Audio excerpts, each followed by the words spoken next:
This is the Your Sports Resource Podcast, where each week you'll learn actionable strategies that you can implement so the operations of your club support your coaching staff and the direction of your organization. We are committed to excellence in youth sports leadership. Let's get started. Hello, everyone. Renata here, and thank you for joining me today on the Your Sports Resource Podcast. I thought I would do a bit of a pivot and talk about why you should consider hiring a consultant. This is a really big decision and one that should be entered into with both your eyes wide open and your courage mustered. Now, why would I say that? First, consultants don't always have the best reputation. I know it's probably something I shouldn't say, but honestly, just like in any field, you have great people and you have people who either won't suit your needs, doesn't mean that they're a bad consultant. It just doesn't mean that they match your needs, or their work is, really too high level to actually affect any change for your organization. And what I have found with youth sports is that these clubs actually need I don't want to say low level, but the point of consultation to where it's more in the action and the doing in order to affect change versus that really high level. Because 9 times out of 10, the work that we are helping people with, yes, I would say about 50% of it is common sense and things that a lot of people do know how to do. And 50% of it is actually proven and earned and learned advice. But on the 50% of things that are common sense, well, if people wanted to do it or had the time to do it, then they would. So that's why I say that you kind of need to have a consultant that works in the level of change. Now, finding that right consultant means that you must understand where you need help. Often when I talk to new clients, problems abound. So we end up sorting through the problems to get to the bottom of what the root cause actually is. So you may think the problem is whatever, the problem is A, but your real problem is actually Y. And maybe I should give an example. So let's say the communication between coaches is off. Some coaches feel left out and other coaches are getting that preferential treatment when it's really not that case at all, right? So I'll get asked, can you work with my head coach and help them communicate better? When often I start digging and yeah, there's a communication problem, but it's more than likely that your head coach has a mountain of responsibilities, where in any other normal organization wouldn't be the case. The workload would be spread out. So just as a simple example, a head coach may be responsible for 20 other coaches. Well, what manager do you know in any business that's really truly working on all cylinders when they have that many people to manage, right? So really the problem is not communication, the structure or the lines of communication is actually the problem. Okay. The head coach is overwhelmed by the amount of people that they're responsible for. The second part of finding the right consultant is that you must find someone who meets your style, your values, your work ethic. In my experience, clubs really don't have the time to fluff and flutter about. They need to solve problems and move on. So you must find someone who is in that proactive and active state, ready to get their hands dirty, kind of what I alluded to earlier. Now, I'm going to come back to finding the right consultant for your organization in a minute, but I want to move on to, why you need to find that consultant. If you consider that most youth sports clubs are hanging on season to season, just like many startups or small businesses in this country, yes, there are a few that are run like a large business, but many are doing the best they can while they're serving their membership or their athletes from season to season. So you have either a coach run team where he or she is trying to manage all of the operations themselves as well as all the coaching, or you have a parent board run team that is or has pretty consistent turnover. And it's most likely that you have a mix of parents who actually have the right skills and those who don't, but have the capacity and the time and the compassion to actually be a volunteer, right? A consultant can help you get structured and become efficient and effective. Quite honestly, the bulk of my work is focused in that area. One side is racing toward the trophy, and the other side, the wheels are falling off. So, a consultant should be able to help you ensure you have the right people in the right seats, ensure that the roles and responsibilities are right. A consultant can write or help you write procedures and plans and policies, and they can recommend areas for efficiencies, whether it's an application or a change, an application, I mean, an IT tool, or a change in process or combining of roles and responsibilities. Maybe you have certain roles that aren't suited any longer. So sometimes having someone on the outside looking in, they can go, well, I don't really think this person's running at full capacity, but you have this big gap of work over here that's not being accomplished. Why don't we look at combining those roles?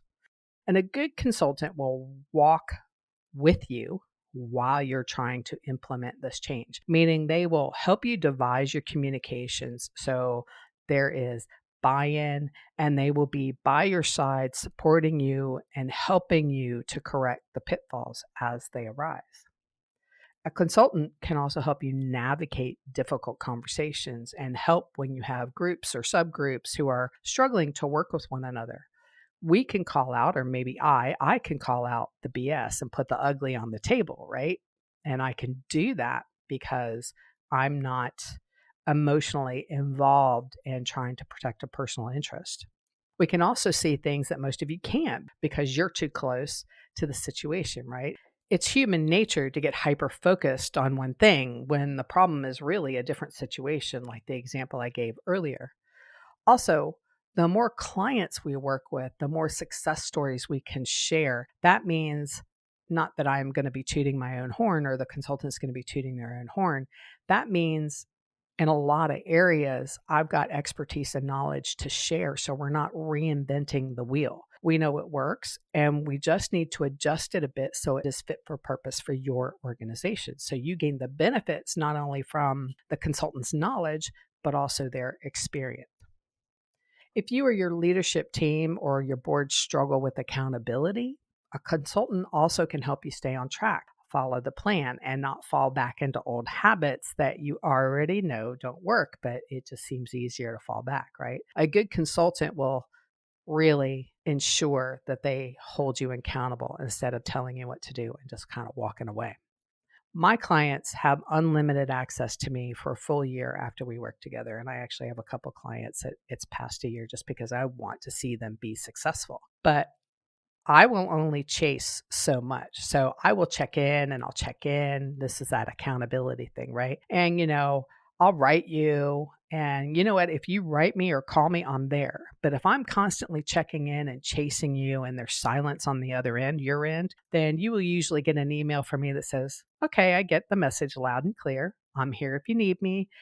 And I'm just going to let this sit for a while, which usually garners an email immediately when I tell them, like, all right, guys, I'm tired of chasing you. I'm going to put you on the shelf unless you need me. It's weird. Human nature is kind of strange, but I think having that accountability with a consultant really, really keeps clubs on track. Now, in the end, I can't really force people to do the work that they need to do. So we're not always 100% successful there, but the effort on my end is always the intent to help implement and walk side by side with the clients that I have. So here's the thing that clubs don't typically want to hear. Yes, a consultant is your ally. They will build plans to the nth degree and stand next to you while you implement.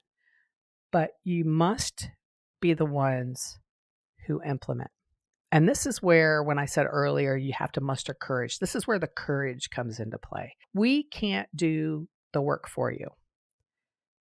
So I a few years ago, there was something on, I'm sure, some social media platform where the word asshole came up. And that is still a term that I use a lot, right? So don't ask me for help and spend hard-earned money on bringing me in and me working on a plan and me helping you develop something and then do nothing about it. Those are assholes in my in my book. But me personally, I love being a problem solver. I'm blessed that in my life right now, serving is much higher in my personal goals than earning.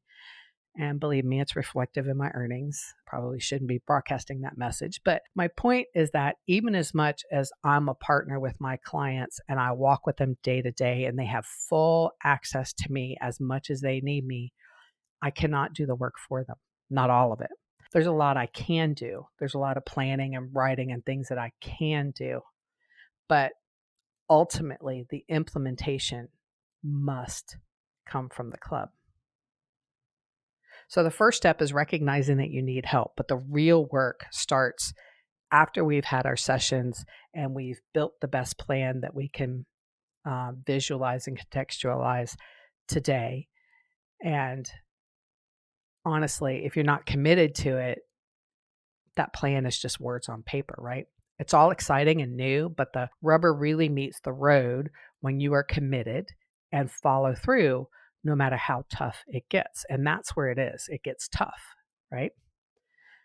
Because there's always benefits on the other end. Everybody understands that. There's always benefits on the other end. And I try to set expectations as best I can because it tends to be a bit of an uphill slog. It feels like an uphill slog when you're trying to affect change. But if you commit to it and you push through it, there's so much relief on the other end, right? All right, I want to stop for a minute and I want to take a moment to tell you about my consulting services. I'm a pretty straightforward individual who loves to see clubs be successful. If you're looking for a consultant, go to yoursportsresource.com and book a call with me. It's free and there's no obligation. And I'm not going to pull out the rather lengthy sales pitch. If I can help you, I will say I can. If I can't, I will tell you that too. Again, that's yoursportsresource.com and go under the consulting tab to book a call with me. All right. Lastly, your consultant should really be a partner in your success. And I feel a lot of clubs could really use someone in their corner. And that's usually where I get the most gratitude and the thanks and the relief is that they have someone to be able to go, I feel like this is the right direction, but I don't have the experience there. What are other clubs doing? Right. And they have someone in their corner that can really help solidify their thought process and help cheer them on, right? Really be a partner in their success. So when I opened today's podcast, I said, you need to find someone who meets your style and work ethic. And you need someone who will give you what you need, which is not the same thing as giving you what you want to hear, right? I also said you needed to find someone who's not going to deliver items at too high of a level. And what I mean by that is, let's say you use that example where you needed to change your structure, right? High level would be, yeah, just change your reporting and have a layer where others report into new managers to ease the burden of the head coach. That's high level, right? And that's where some consultants will toss that over the fence and say, see you later, right? And that might work depending on the type of club. You might have a board or you might have operational staff that can actually take that guidance and say, okay, that's what we'll do, right? But it's a little bit more than actually putting a chart on paper, right? You have to have the critical thinking to actually get there and understand how it's all going to work. And that's where a really good consultant comes into play. So it's about who is responsible for what and how each person will work off of each other, commit to each other, stay to their responsibilities and respect each other's boundaries, but also hold themselves and each other accountable, right? It's actually a work ethic to ensure that the communication, if that's the output of the problem, is going to be resolved, right? So just there, you can see that a high level view of a recommendation doesn't really provide value to the customer. So me as a consultant or any other consultant that's worth their salt will dig into what the real end goal should be. We understand that the structure should be changed, but why and how it's actually going to work. Again, a consultant should be a partner in your success. And I don't use the word partner lightly. They can help you reach heights and solve problems that you most likely would have not have been able to do on your own, or at least not in a reasonable time frame, right? Remember, they are there to ease the burden and the pain, solve problems, and help you through the change. If you're overworked and struggling to make headway dealing with issues that you just can't seem to resolve, start looking for a consultant that can help. Thank you for listening today. I hope that helped you as far as why clubs should be looking for a consultant and what you should be looking for. And remember, you can always find more resources on yoursportsresource.com. And if you need a consultant and you would like to talk to me, you can also find more information about me there as well. All right. Thanks for spending time with me today.